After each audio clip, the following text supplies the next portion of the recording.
Our topic for today is about problems involving money which focus on profit and loss.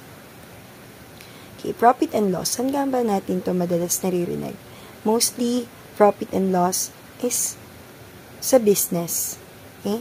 So, in any business, it is ideal to earn or gain money. So, kaya nga tayo nagbi-business ng iba because they want to gain money. Ayan. But in reality, hindi naman laging mabenta ang mga business, no? So, there are times when business may encounter losses. So, here are some of the terminologies that we may encounter in our topic, profit and loss. Selling price. When you say selling price, this refers to the amount at which an item or unit is sold. So, kumbaga, parang sa buy and sell, ito yung presyo ng binenta mo. Ayan. Okay? Selling price. Okay, next. Cost price, from the word cost, syempre, ito yung mga, or yung presyo ng mga total na nagastos mo before mo ibenta. Okay? So, this includes the amount for which the item is purchased and all the additional expense before the item is sold. Profit. Ayan, mga ba yung profit? Okay? So, pag sinabi natin profit, syempre, ito yung tubo. Okay? Okay, so profit is the result if the difference between the selling and the cost price of an item is a positive value. This suggests the selling price is greater than the cost price. So, di ba, binenta mo, dapat mas malaki yung selling price kesa sa nagastos mo para may tubo ka. Okay, para may profit ka. Now, kung hindi ganun yung scenario, okay, ang tawag naman dun is loss. Okay? When the selling and the cost of an item is a negative, meaning to say, mas mababa yung selling price mo kaysa sa mga nagastos mo. Okay? So, yun. Kaya ka may loss. Now, so, gonna take a screenshot of this. Here's some of the formula. Okay, so to get profit, we just have to subtract the selling price and the cost price. Okay, now, aside from getting the profit, okay, we also have the formula in getting the percent profit. Okay? So, it's just easy. You just have to divide the profit into the cost price, the CP, and then you have to multiply it by 100. Okay? Yan. Or you just have to use the formula below. So, selling price minus cost price, just the same. It's still profit. Okay? Divide kay cost price, tapos times 100. Okay? Later on, we're gonna use that para maging familiar tayo sa paggamit ng formula. Okay, next. Sa loss naman, okay, pinagbaliktad lang natin. Okay, cost price minus selling price para hindi mag-negative yung answer natin. Okay, same lang din when we're looking for the percent loss. Okay, so loss naman yung nasa taas, yung i-divide natin sa cost price. And then still multiply by 100. Okay, now let's have an example. Okay, Ben bought a second-hand bicycle for 2,500 which he plans to sell at a later time. O, sabi ko sa inyo, parang buy and sell lang. He spent 800 to fix the bicycle before selling. What will be the percent profit if he sells the bicycle for 5,030? Okay, so before we answer, let's first identify the given data, no? Ano nga ba tong mga data na to? Okay, first, yung binili ni Ben na second-hand na bike that cost 2,500. Okay? So, si 2,500 na yan, we will consider that as our cost price. Ayan. Niligyan na natin na palatandaan. Okay? And another, okay, nagdagdag pa daw siya ng 800. Gumasa siya ng 800 para daw ayusin yun kasi ibebenta niya pa ulit. So, another 800 as cost price. Okay, now, okay, what will be the percent profit if he sells the bicycle for 5,030? So, pag binenta niya ulit, that's what we call now the selling price. Okay? So, cost price, yung 2,500, tapos yung 800 na expense niya ng ginastos. Then, yung selling price, yung balak niya ibenta for 5,030. Okay, so, ayan, nilista na natin yung cost price natin na 2,500 and yung 800. Then, yung selling price na 5,030 now. What's being asked in the problem is the percent profit. So, before we get that, of course, we have to get the profit muna, no? So, the formula in getting the profit is selling price minus cost price. Okay? So, we just have to subtract the two. So, 5,030 subtracted 2, 2, 5, and 800, that's 3, 3. Okay, so the answer is 1,730. So, 1,730 yung profit niya. Now, the percentage is, okay, again, the formula for the percent profit is profit divided by the cost price multiplied by 100.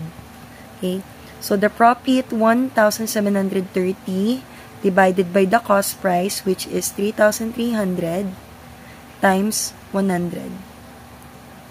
Okay, so before you multiply it by 100, okay, your answer will be in decimal form. Okay, so you will get a long decimal answer. Okay, like 0.524242, something like that, no? But when you encounter like that one, you just have to pick the first 4 decimal po. Okay, saka nyo putulin. Okay, but before kayo magputol, tignan nyo muna yung pang 5th na decimal number. Okay, so the 5th decimal number in this answer is 4.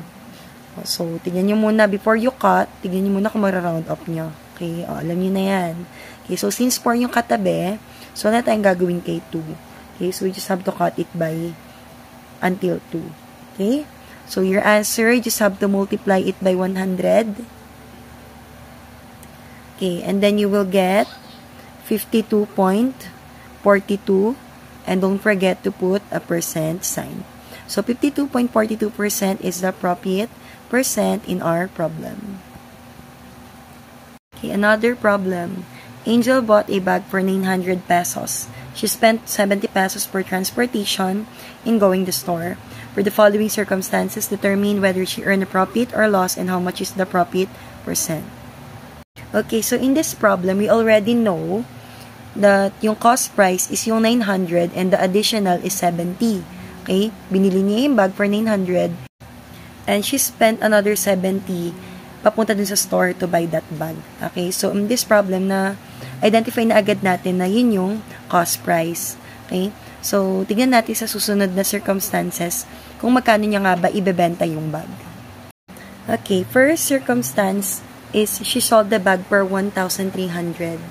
Okay, so again, the cost price earlier is 900 na bili niya sa bag plus yung 70 na transportation niya. Okay, and now the selling price is 1,300.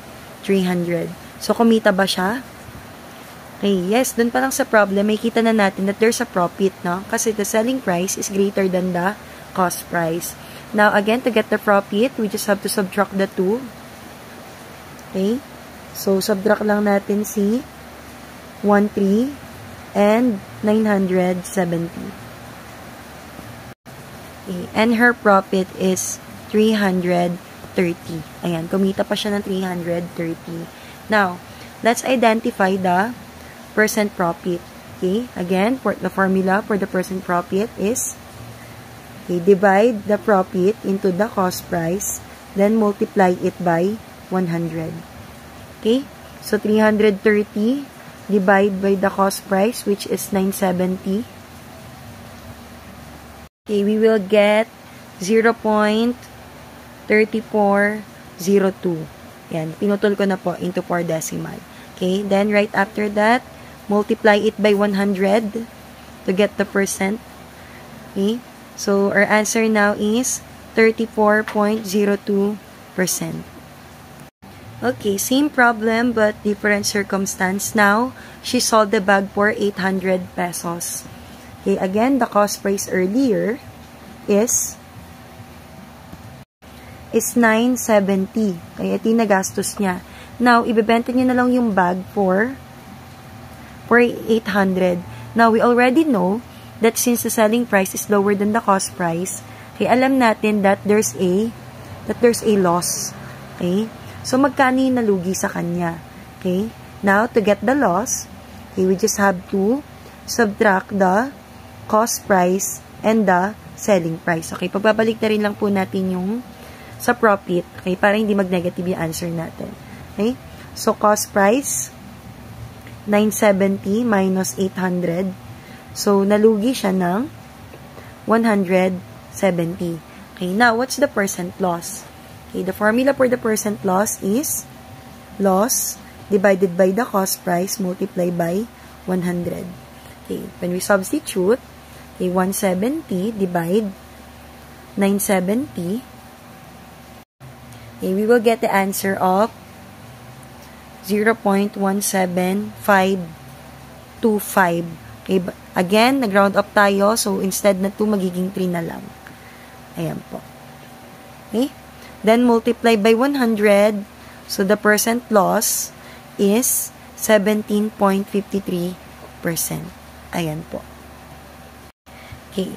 So, for practice, ayan, you may want to answer these questions about profit, percent, and percent loss. Okay, thank you.